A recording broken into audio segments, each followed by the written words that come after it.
안녕하십니까? 새생명신의 여러분, 이정도 목사입니다.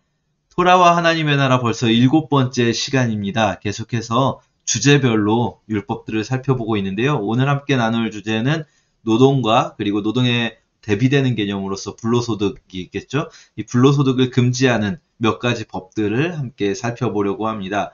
이 일에 대해서 저희가 생각할 때 태초의 인간들이 던졌던 질문은 뭐냐면 왜 이래야 되는가 하는 거예요.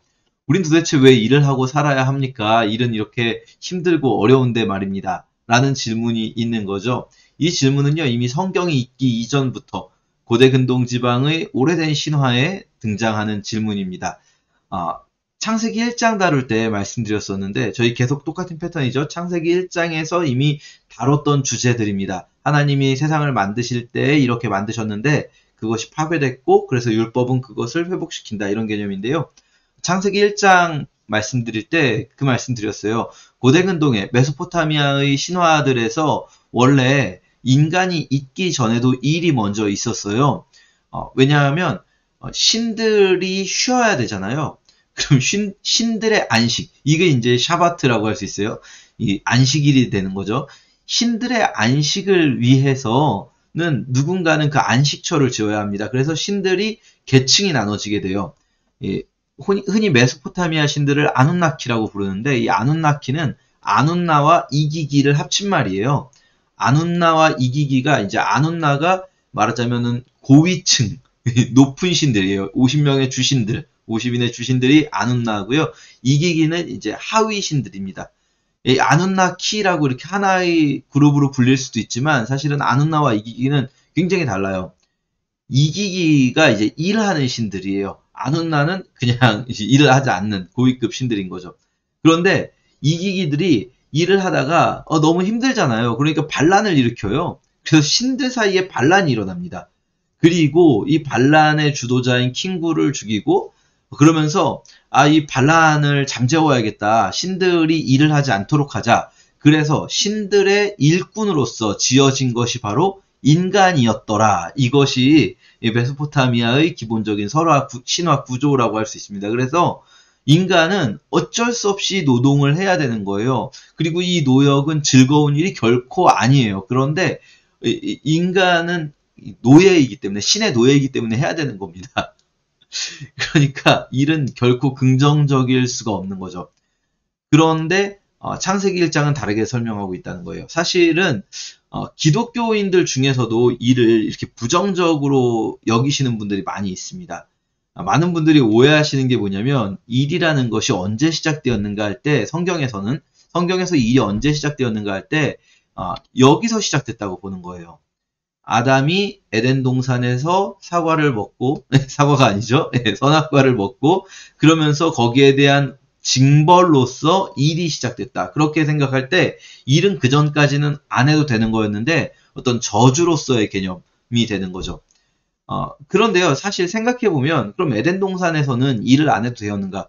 많은 분들이 오해하시는 게 에덴 동산의 그림을 그릴 때 일을 안 하고 그냥 막 돌아다니면 아무거나 있으니까 그냥 먹고 그냥 그렇게 살았던 일할 필요가 없는 곳, 그것이 에덴 동산이다 생각을 하시는 거죠. 그러니까 천국에 대해 생각하실 때도 많은 분들이 천국 그러면 일할 필요가 없는 곳, 정말 노동이 필요 없고 늘 그냥 놀기만 하면 되는 곳, 놀지 않죠. 뭐 찬양을 하고 있다 뭐 이렇게 되는데 사실 에덴 동산에 하나님이 사람을 만드시고 뭐 하셨냐면요, 경작하게 하셨어요. 에덴 동산에 사람을 만드신 이유는 경작하게 하신 거예요. 이 똑같은 부분에 하나님의 이 경작 명령이 창세기 1장 27절에서는 땅을 정복하라 라는 표현으로 되어 있습니다. 저희가 이제 창세기 1장 할 때 했었죠. 정복이라는 개념, 경작이라는 개념으로 볼 수 있다. 그러니까 에덴 동산에서도 일을 했던 거예요, 원래. 일은 언제 시작됐습니까? 하나님이 인간을 만드시고 바로 1장 27절에서 27, 28절에서 인간을 만드시고 바로 주신 명령이 일하라라는 명령이었던 거예요. 그러면 뭐 고대 근동의 신화와 메소포타미아 신화가 다를 바가 없지 않냐? 일 시키려고 만들었냐? 다른 점이 있어요. 그게 뭘까요? 메소포타미아 신화에서는 신이 일을 하기 싫으니까 원래 높은 존재는 일을 하지 않아요. 원래 인간이 있기 전에도 아누나들은 일을 하지 않았어요. 그리고 이기기들을 일시키다가 인간을 만들면 이기기들도 일을 하지 않는 거죠. 그런데 성경은 어떻게 말씀하시냐면 하나님이 일을 하고 계셨어요. 일은 언제 시작됐습니까? 인간이 있기 전에 하나님이 일을 하고 계셨어요. 하나님이 세상을 만드신 것, 저희 창세기 1장에 했었죠? 세상을 만드셨을 뿐 아니라 세상을 정리하시고 질서를 부여하시고 충만히 채우시고 하나님이 일을 하고 계셨어요. 하나님이 하시던 일을 마치시고 쉬셨어요. 그러면서 메소포타미아 신화에서 어떻게 되냐면 똑같은 그 샤밧이라는 어근이 그대로 등장해요. 샤바트. 이게 히브리어 샤바트가 안식일인데 메소포타미아에서도 똑같이 샤바트란 말을 신들이 안식을 한다고 해요. 그럼 신들의 안식을 위해서 인간이 노동을 해야 되는 거예요. 그런데 성경은 뭐라고 하느냐? 하나님이 쉬시니까 하나님의 샤밧은 인간에게도 샤밧이 되어야 한다는 거예요. 그리고 하나님은 이제는 일 안 하실까요? 인간 만들었으니까 니네만 일해라, 난 일 안 할란다 하십니까? 아니죠. 요한복음 5장 17절에 뭐라고 나옵니까? 하나님이 지금도 일하고 계신다는 거예요. 지금 이 순간에도요. 하나님은 일하고 계신 하나님이에요. 일하시는 하나님이에요. 일은요. 신이 하는 일이에요. 신의 업무예요. 인간은 그 귀한 작업에, 신의 일에 참여하는 거예요. 우리는 이 일을 통해서 하나님이 하시는 일에 동참할 수 있다는 거죠. 이게 얼마나 놀랍습니까? 여기서 말하는 일은요, 여러분 오해하지 마세요. 무슨 예배 드리는 일이 아니에요. 여기서 말하는 일, 하나님이 인간을 지으시고 인간에게 명령하셨던 일은 말 그대로 하나님이 하셨던 태초의 일, 세상에 질서를 부여하거나 세상을 충만히 하거나 뭔가 무질서한 곳에 질서가 부여되거나 비어있는 곳을 채우는 것들, 이것들이 일이라는 거예요. 일. 자, 문제는 뭡니까? 아까 저희가 처음에 봤지만 선악과 이후에 징계를 받아요. 근데 그 징계의 내용이 뭐냐면요. 잘 보세요. 그 전에도 원래 일을 하고 경작을 했어요. 문제는 뭐냐면 이 징계의 내용은 노동을 하는데 노동의 결과가 제대로 나오지 않는 것. 이게 징계의 결과예요. 땅이 열매를 맺지 않고 땅이 너에게 가시와 엉겅퀴를 낸다는 거예요. 이게 바로 징벌의 결과인 거죠. 그러니까 우리가 노동을 할 때요. 일이 없으면 좋은 게 아니라 사실 제일 좋은 건 뭐냐면 일과 적당한 쉼. 그러니까 6일을 일하고 하루를 쉬라 명령하신 것은 우리식으로 표현하면 워라벨입니다. 워라벨을 명령하셨고요. 그리고 또 한 가지는 뭐냐면 워라벨을 맞춘다고 해서 행복할 것이냐? 그것뿐이 아니라 일을 할 때 그 일의 결과가, 일의 대가가 제대로 나와야 돼요. 그게 우리에게 정말 진짜 복이죠, 복. 하나님이 주신 복이에요, 그게. 에덴 동산에 대한 묘사가요, 여러분 어떻게 되어 있는지 아십니까? 에덴 동산 하면은 우리가 생각할 땐 일 안 하고도 먹고 살 수 있을 만큼 모든 물자가 풍성하고 이렇게 나올 것 같잖아요. 에덴 동산에 대한 묘사 창세기 2장을 읽어보시면 어떻게 되어 있냐면 4개의 강에 대한 설명이 거의 다예요. 에덴 동산은 강 4개가 발원하는 곳이다라는 게 에덴 동산에 대한 기나긴 설명입니다. 이게 무슨 의미일까요? 농사짓기 좋은 땅이라는 거예요. 일하기 좋은 땅. 에덴 동산은 일을 안 해도 되는 땅이 아니라 거꾸로 일하기 좋은 땅이에요. 그런데 징벌의 결과로 일하기 안 좋은 땅이 되는 거예요. 우리의 삶이. 그러니까 이게 이제 문제의 시작인 거예요. 일이 너무 힘들어진 거예요. 그러면 우리 이렇게 생각해야 돼요. 이 징벌의 결과가 일이 힘들어진 거니까 그럼 이제 일을 안 하면 될까요? 저주니까 일은 그 자체는 저주니까 그러면은 저주받은 사람들은 계속 일을 하고 있고 그 저주로부터 벗어난 사람들 이제 축복받은 사람들은 일을 안 해도 된다. 이게 이제 그 축복일까요? 그게 아니죠. 하나님께서 일의 명령을 주셨어요. 자 보세요. 안식일 규례에는요. 많이 들어보셨을 거예요. 안식일 규례에는 명령이 2가지 명령이 있는 거예요. 첫 번째는 뭡니까? 6일 동안 힘써 모든 일을 하여라. 이게 첫 번째 명령이에요.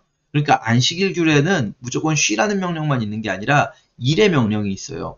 그리고 7일째 쉬라는 명령이 있는 거죠. 자, 안식일 규례에 대해서 전에도 말씀드렸다시피 내가 쉬는 것뿐 아니라 내 집에 있는 종들도 쉬어야 한다. 이게 중요하다 말씀드렸는데요. 이 안식일 규례를 잘 보면 일하라는 명령도 있다. 기억하시기 바랍니다. 자, 그런데 사람은 어떤 마음이 생깁니까? 이제 일이 힘들어지니까 일을 안 하고 싶잖아요. 자, 그래서 일하지 않고 사는 법을 고민하는 사람들이 생겨요. 10계명은 말하자면 헌법 전문이다라고 말씀드렸었는데, 헌법이다 말씀드렸었는데, 10계명에 그래서 뭐가 있습니까? 도둑질하지 말라는 거죠. 도둑질하지 말라. 일하지 않고 사는 대표적인 방법은 도둑질하지 않는 거죠. 그런데 이 도둑질하지 말라라는 이 10계명이 이 세부 조항으로 넘어갈 때 우리가 단순히 정말 도둑질하지 않는 거는 누구나 나쁘다고 생각해요. 하지만 사람들이 나쁘다고 생각하지 않는, 이건 도둑질이 아니야 라고 생각하는 일들이 있어요. 그것들 몇 가지 금지 규례가 있습니다. 첫 번째 금지 규례 한번 보겠습니다. 내가 만일 너와 함께한 백성 중에서 가난한 자에게 돈을 꿔주면, 자 보세요. 돈을 꿔줬을 때 뭘 받지 말아야 합니까? 이자를 받지 말아야 합니다. 레위기, 출애굽기 동일하죠? 이자를 받지 말아야 합니다. 자 보세요. 이자를 위하여 돈을 꿔주지 말라고 하는 거예요. 돈을 꾸어주지 말라는 게 아니에요. 돈을 꾸고 어쩔 수 없잖아요. 돈을 꾸기도 하고 갚기도 하고 그렇게 살아야죠. 사는데. 그런데 하지 말아야 할 것이 있습니다. 그게 뭡니까? 이자를 위하여 돈을 꾸어주지 말고 이익을 위하여 양식을 꾸어주지 말라. 꾸어줄 때는요. 뭔가 빌려줄 때는 이 사람이 필요하기 때문에 내 것을 빌려줘요. 그것을 빌려줬다가 받는 거 나쁜 거 아닙니다. 그런데 문제는 뭐냐면요. 이제 고리대금업이 생기는 거예요. 고리대금업. 이자 자체가 목적이 되는 게 생기는 거죠. 성경은 이것을 금지하고 있습니다. 자, 첫 번째 금지 고리대금업. 그럼 은행이자는 어떻게 된 거죠? 요거 이제 좀 이따 말씀드릴게요. 저희 두 번째 금지 규례까지 보고, 마무리 부분에서 저희가 그러면 지금 이 시점에서 어떻게 지켜야 되는가. 저희 율법 해석의 원리들 기억나십니까? 문자 그대로 지금 시대에 그대로 적용하는 것은 사실상 불가능합니다. 그리고 맞지도 않아요. 이미 예수님 시대에도 예수님은 문자 그대로 율법을 적용하는 것을 반대하셨죠. 자, 어쨌든 이 첫 번째 금지, 이자를 위해서 이자를 받지 말라. 이게 금지되고요. 두 번째 금지 한번 보겠습니다. 토지를 영영히 팔지 말라라고 하세요. 땅 거래가 금지됩니다. 토지 거래 금지인데요. 근데 이건 사실 그냥 단순한 금지가 아니에요. 토지를 팔지 말라가 아니라 영영히 팔지 말라. 영영히 팔지 말라 무슨 말이냐면요. 땅을 1차적으로 거래하는 건 가능해요. 그런데 영원히 넘길 수는 없어요. 자, 이게 무슨 말이냐면요. 이렇습니다. 토지 무르기가 허락돼요. 첫 번째, 여러분 여기 보시면 토지 무르기가 허락되죠. 이게 무슨 말이냐면요. 땅을 팔 수는 있으나 땅을 팔았던 사람이 언제든지 간에 내가 돈이 생겼어요.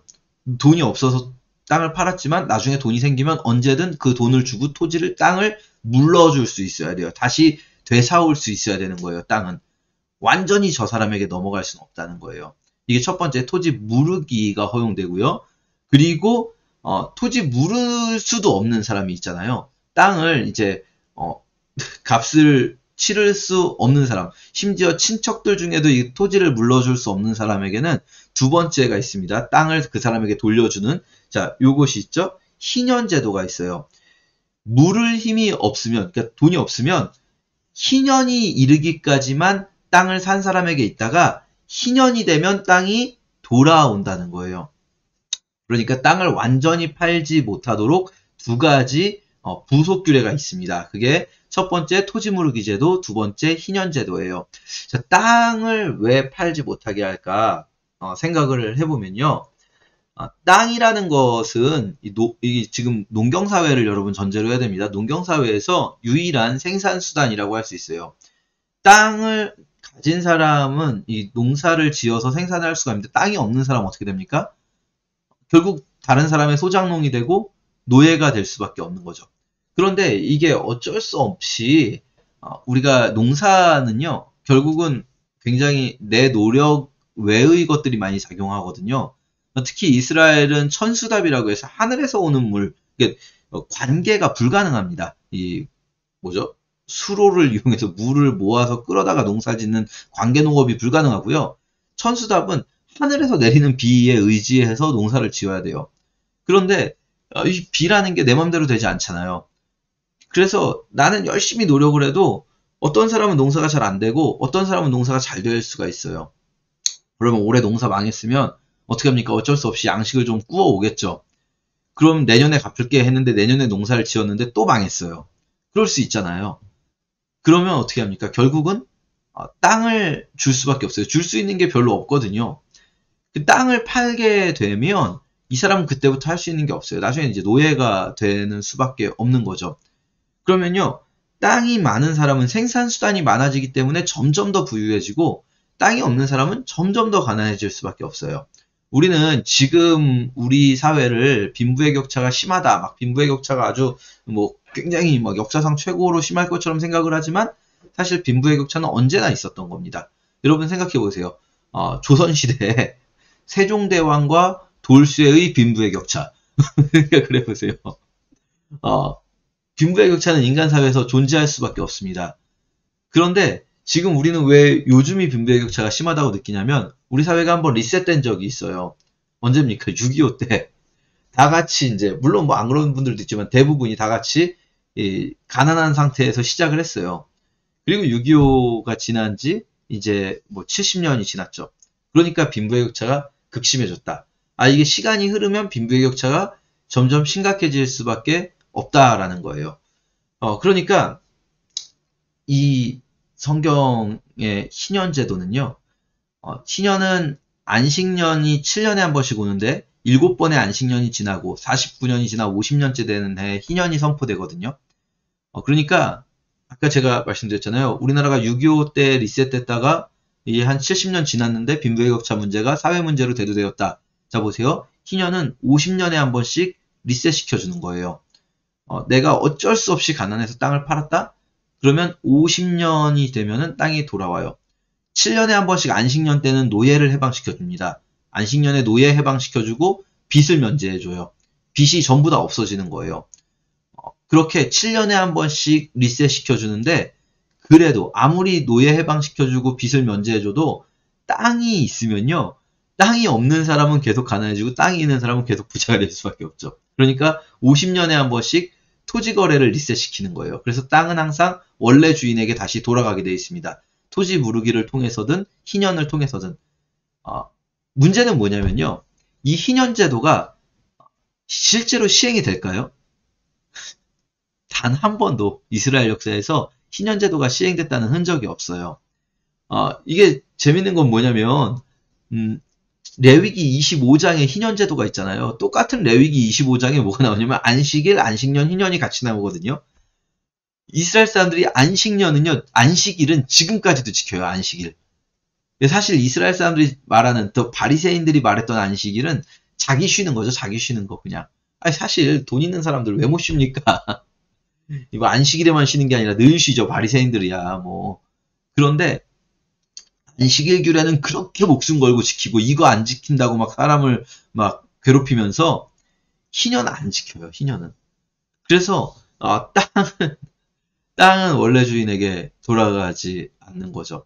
이거는 그들이 바리새인들이 사실 율법을 정말로 지킬 마음이 있지 않았다. 내가 손해보는 율법. 이거 사실 굉장히 큰 손해잖아요.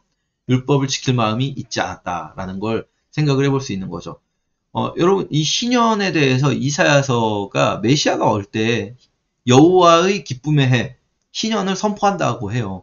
그리고 예수 그리스도께서 오셔서 설교하실 때 누가복음 4장에 예수님의 첫 번째 설교가 이거였어요.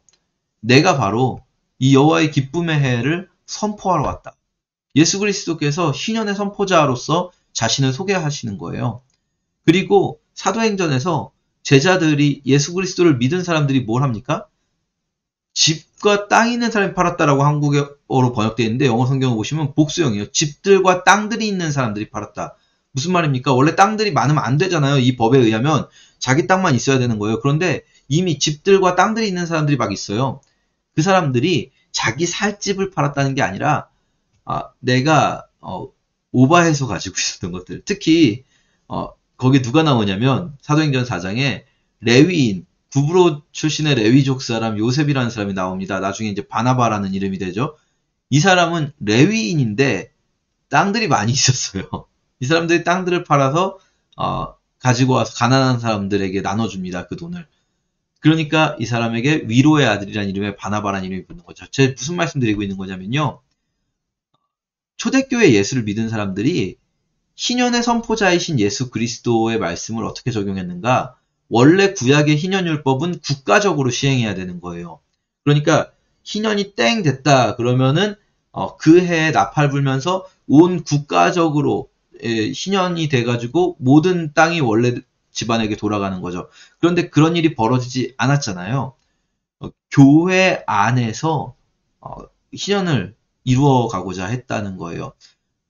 굉장히 여러분을 어렵게 하는 부분이 될 수 있어요. 예, 오늘 제가 보기에는 어차피 이렇게 그 조회수가 많지 않아서 들으시는 분들이 많지 않은 것 같은데 그나마도 이제 더 안 들으실 것 같아서 제 우려는 되지만 그래도 뭐 어쩝니까? 성경에 이렇게 나와 있는 걸. 자, 보세요. 그래서 굉장히 중요한 게 지계석을 옮기지 말라는 거예요. 지계석을 옮긴다는 게 무슨 표현입니까? 우리식으로 표현하면 등기부등본을 바꾸지 말라. 이게 이 지계석은 여호수아 때 처음 이제 세운 거예요.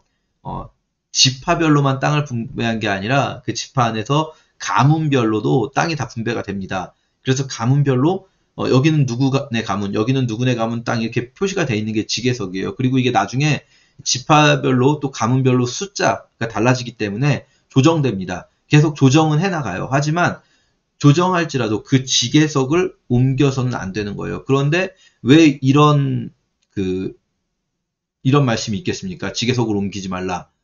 바꿔 말하면 지계석을 옮기는 일들이 빈번하게 있었다는 거예요. 등기부등본이 자꾸 바뀌는 겁니다. 그래서 특히 왜 지계석이 바뀔까요? 잠언 이 아래 구절 보시면 외로운 자식의 밭을 침범하지 말라. 아버지가 일찍 돌아가신 집안 같은 경우는 그 땅이 진짜 주변 사람들이 호시탐탐 노리는 땅이 되는 거죠. 이 부동산 투기가 금지됩니다. 그런데 과연 이 부동산 투기 금지법, 땅 토지 거래를 영원한 토지 거래를 금지하는 법은 지켜질까요? 안 지켜져요. 그래서 선지자들이 굉장히 많이 비판하는 이스라엘의 죄악이 바로 이겁니다. 이사야서 5장 8절 보시면요. 가옥에 가옥을 연하며 전토에 전토를 더하여 빈틈이 없도록 하고 이 땅 가운데서 홀로 거하려 하는 그들이 나옵니다. 무슨 말입니까? 집을 계속 사는 거예요. 집을 계속 사고 땅을 계속 사요. 그러면 여기서 이 땅 가운데 홀로 거한다는 말이 그럼 그 넓은 집에서 나 혼자 산다는 뜻일까요? 그게 아니겠죠. 집을 계속 사면 그럼 그 나머지 집들은 이제 세를 주는 거죠. 말하자면. 그러면서 나 혼자 잘 살겠다. 이게 이 땅 가운데 홀로 거하려 하는 자들 화 있을진저. 또 미가서 2장에도 이렇게 나옵니다. 야, 악인들. 이게 지금 예루살렘의 죄악을 이야기할 때 어떤 악인들이 있냐면 침상에서 악을 꾀한다고 해요. 침대에 누워서 밤에 잘 때 어떻게 하면 저 땅을 뺏을까. 그래서 2절에 밭들을 탐하여 빼앗고 집들을 탐하여 취한다. 이 사람들이 결국은 이 뒤에 보면은 집을 빼앗고 밭을 빼앗으면 나중에 그 사람 어떻게 됩니까? 그 사람의 자녀들마저 노예로 데리고 오는 자들. 미가서 2장이 재밌는 게 미가가 이런 내용을 선포하니까 그 듣는 사람들이 뭐라고 하냐면 너는 조용해라. 이것은 예언할 것이 아니거든. 너는 우리를 괴롭게 하려고 말한다. 이게 무슨 말입니까? 이게 예언할 것이 아니다. 이 말은 뭐냐면 아니 선지자면 하나님 말씀이나 전하지 왜 우리가 토지 거래하는 거 이런 경제 생활 가지고 뭐라고 합니까? 선지자면 그냥 영적인 얘기나 하세요. 라고 말하는 거예요. 영적인 얘기나 하세요. 그러니까 미가가 뭐라고 하냐면 그들은 결국은 공허한 얘기들만 좋아한다. 공허한 얘기. 우리의 실제 생활하고는 관계없는 무슨 뭐 우리의 경제 생활은 어떻게 하고 이런 거는 관계없이 그냥 아주 그 영적이라고 말하지만 별로 의미는 없는 그 허탄한 얘기들. 그거 하면 그들의 선지자가 될 것이다. 그런 말하는 사람들이 좋아하는 선지자라는 거예요. 그러나 나는 여호와의 영으로 충만하여서 믿음과 정의와 용기가 충만해져서 이 말씀을 해야겠다. 막 이렇게 말하는 그 미가 선지자의 싸움. 그것도 역시 이 땅을 막 사 모으려는 사람들. 왜 땅을 사 모으려는 사람들이 이렇게 많습니까? 예나 지금이나 똑같아요. 땅이 가장 큰 생산수단이고 가장 큰 재산이 될 수 있기 때문입니다. 땅은 다른 재산하고는 좀 다르죠. 땅은 사라지지 않아요. 또 하나, 땅은 누가 만든 것도 아니에요. 토지를 영영이 거래하지 말라라는 저희가 아까 봤던 법에서 뭐라고 말씀하시냐면 왜 거래를 금지하냐면 내 건데 왜 못 팔어라고 생각하잖아요. 근데 아까 레위기에 뭐라고 나와 있었냐면요. 토지는 하나님 거예요. 무슨 말입니까? 여러분 우리가 땅을 샀지만 땅을 판 사람, 그 땅을 팔았던 사람, 제일 처음에 땅을 팔았던 사람은 땅을 만들었습니까? 땅은 하나님이 만드신 거잖아요. 하나님은 인간에게 땅을 사용할 권한을 주셨어요. 그래서 그 땅에서 나오는 소출을 사용할 수 있죠. 그러나 땅은 기본적으로 인간의 것이 아니라는 거예요. 근데 왜 네가 영영이 사고 팔 수 있겠느냐라는 거죠. 재밌는 거는요. 이 구약 전체에서 이스라엘 역사에서 가장 악한 왕이라고 표현되는 사람이 한 사람이 있습니다. 누군지 혹시 아시겠어요? 가장 악한 왕, 악한 왕의 대명사 아합입니다. 아합. 아합이 등장할 때 아합의 아버지 오므리, 그 전에 시므리부터 시작해서 오므리는 그 전에 모든 왕들보다 더 악했다. 그리고 아합은 또 그 전에 모든 왕들보다 가장 악했다. 이렇게 표현되거든요. 가장 악한 왕 아합이에요. 나쁜 놈의 대명사예요. 그런데 아합이 그럼 뭐 때문에 그렇게 나쁜가? 아합이라는 사람이 사실 뭐 엘리야 선지자와 연관돼서 나오는 부분이 있지만 아합이 등장하는 부분은 열왕기상 20장에서 22장까지 3장이거든요. 아합이. 근데 재밌는 건 열왕기상 20장과 22장에서는요. 전쟁 이야기예요. 아람이 쳐들어옵니다. 그런데 이 아람과 1, 2, 3차전을 하는데 열왕기상 20장까지는요. 1, 2차전에서 아합이 이겨요. 그것도 아합이 이긴 게 아니라 하나님이 아합을 이기게 해주세요. 사실은 아람이 자기네가 이길 줄 알거든요. 이길 줄 알고 막 쳐들어오는데 아합이 이기는 거예요. 하나님이 도와주셔서. 하나님이 아합과 함께 하셨어요. 20장까지만 해도. 그런데 22장에서 아합이 죽어요. 전쟁도 지고 아합도 죽습니다. 왜 그럴까? 21장의 사건 때문이에요. 21장에 나온 사건 때문에 하나님이 아합을 완전히 버리시거든요. 그 21장, 그러니까 아합의 악함에 대해 아합이 나쁜 놈이다라고 말하지만 아합의 악이 그럼 무엇이냐라고 할 때 대표적으로 딱 하나를 서술하고 있는 게 열왕기상 21장이에요. 그게 그 유명한 나봇의 포도원 사건이에요. 나봇이라는 사람이 있었어요. 아합이 별궁을 지은 곳 앞에 이렇게 땅이 있는 사람이었는데 별궁을 지을 그 부지를 나봇이 가지고 있었던 포도원이었어요. 근데 여기 너무 좋은 거예요. 이 땅이 이스라엘 평야에. 그래서 아합이 나봇한테 되게 신사적으로 젠틀하게 접근합니다. 시세보다 잘 쳐줄게. 그리고 땅도 주고 보상금도 넉넉히 줄게. 그러니까 땅 팔고 다른 데로 이사 가라. 여기다가 내가 좀 별궁을 지어야겠다. 별궁하고 이렇게 멋지게 좀 꾸며보자. 나봇이 근데 거기서 뭐라고 하냐면 그 오래된 율법, 아무도 신경 쓰지 않는 레위기 25장을 들이대면서 땅 파는 건 금지입니다.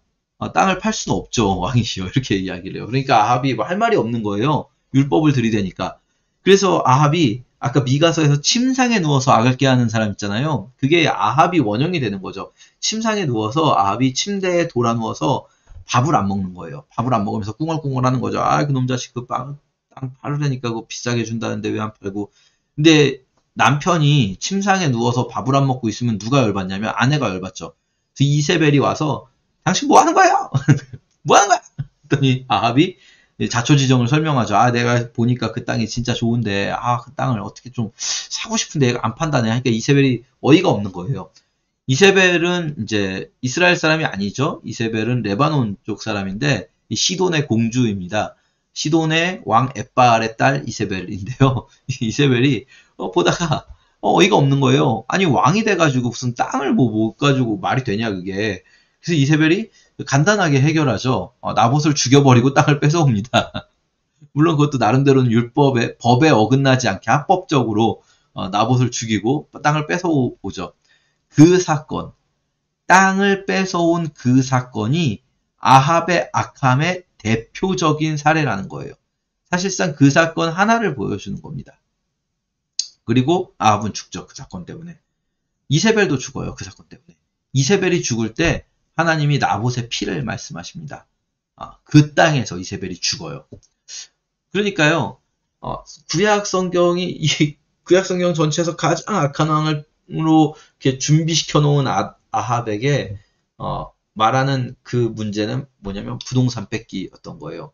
이게 구약에서도 굉장히 중요한 이슈라는 겁니다. 이 이슈가, 이 땅 이슈가 여러 번 나와요. 우리 재밌는 거는 우리는 구약에서 되게 단편적으로 등장하는 몇 가지들도 물론 죄악은 죄악입니다. 죄악인데 되게 이렇게 확대하는 경향이 있거든요. 죄악들을. 그런데 부동산 투기 가지고 교회에서 말을 하지 않는 거는요. 이건 진짜 말이 안 되는 겁니다. 굉장히 중요한 이슈. 구약에서만 중요한 이슈가 아니라 아까 말씀드렸듯이 예수님이 희년을 선포하러 오셨다고 말씀하셨고 사도행전에서 예수의 제자들이 그 땅들과 밭들이 있는 자들이 땅들과 밭들을 팔았다라고 나오거든요. 예수를 믿은 사람들이.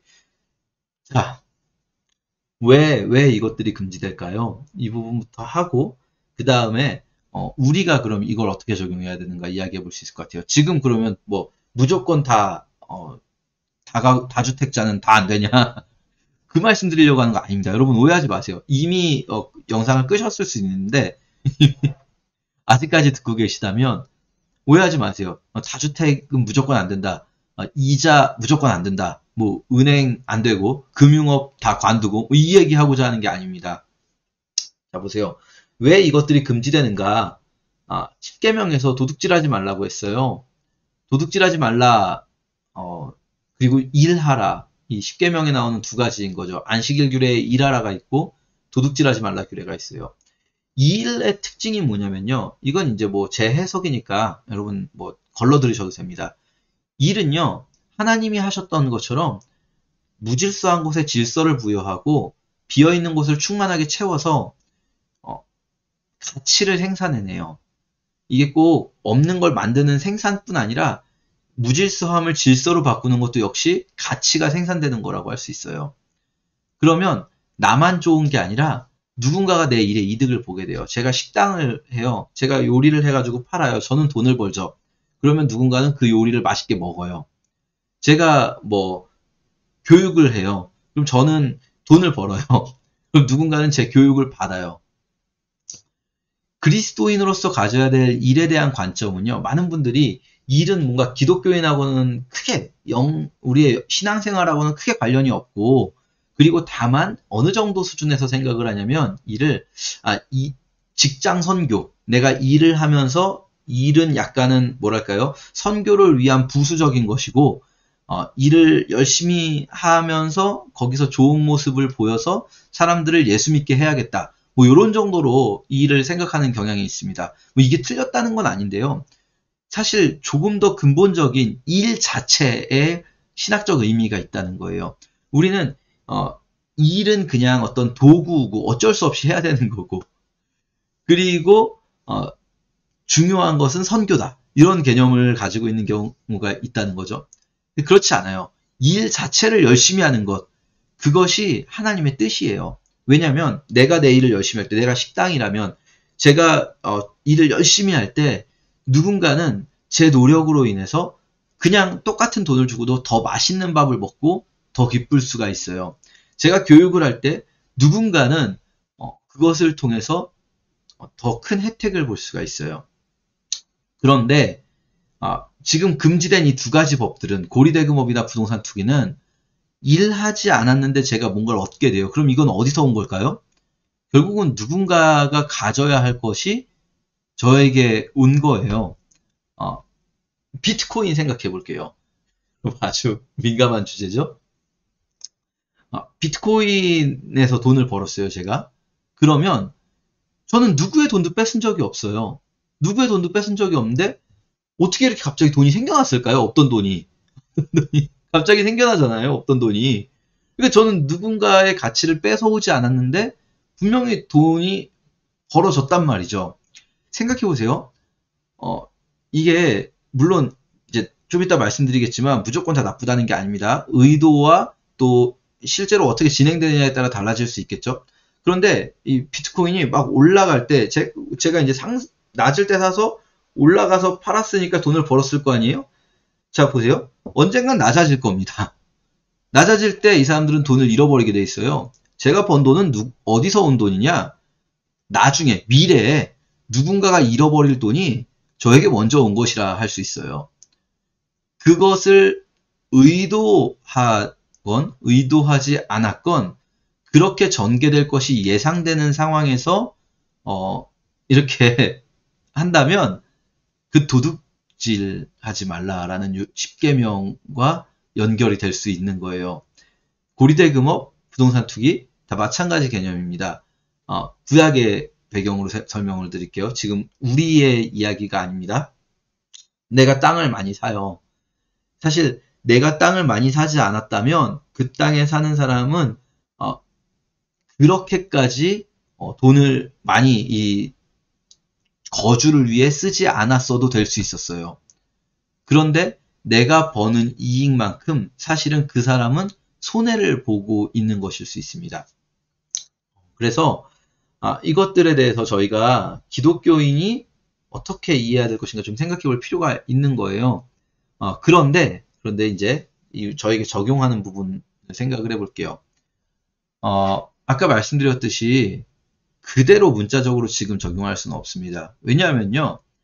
지금 현대사회의 금융업은 분명히 어느 정도는 무질서의 질서를 부여하는 측면이 있어요. 생산성을 높이는 측면이 있습니다. 그렇기 때문에 예를 들어서 돈이 많은 사람들이 저금을 하고 여유 자금이 있는 사람들이 저금을 하고 그 저금한 돈을 생산을 위해 필요한 사람들이 빌려가서 돈을 쓰고 이런 과정을 돌리기 위해서 은행이 존재하고 그리고 은행은 존재를 위해서 어느 정도의 이자를 받고 이것까지 성경이 과연 나쁘다고 표현할까? 이건 뭐 판단의 어떤 기준이 여러 가지가 될 수 있겠죠. 그러나 기본적으로는 이것도 일이라고 할 수 있어요. 금융업도 역시. 그렇죠? 어떤 분은 그러시더라고요. 제가 예전에 교회에서 이 부동산에 대해서 막 이야기를 하고 났는데 강의가 딱 끝난 다음에 어떤 분이 찾아오셔서 너무 은혜 받으셨다고 하시면서 뭐라고 하시냐면 본인이 지금도 세를 주고 있는 데가 있는데 자기가 열심히 일해가지고 더 사야겠다는 거예요. 제가 굉장히 뭐지? 그런 생각이 들었어요. 당황했어요. 세를 주고 있는 집이 있다고 하시길래 이거 듣고 강의 듣고 파시려고 하나 그런 의도가 아니었는데 집을 팔으라는 의도는 아니었는데 했는데 이분은 더 사시겠다는 거예요. 무슨 말인가 했더니 이분 그러시는 거예요.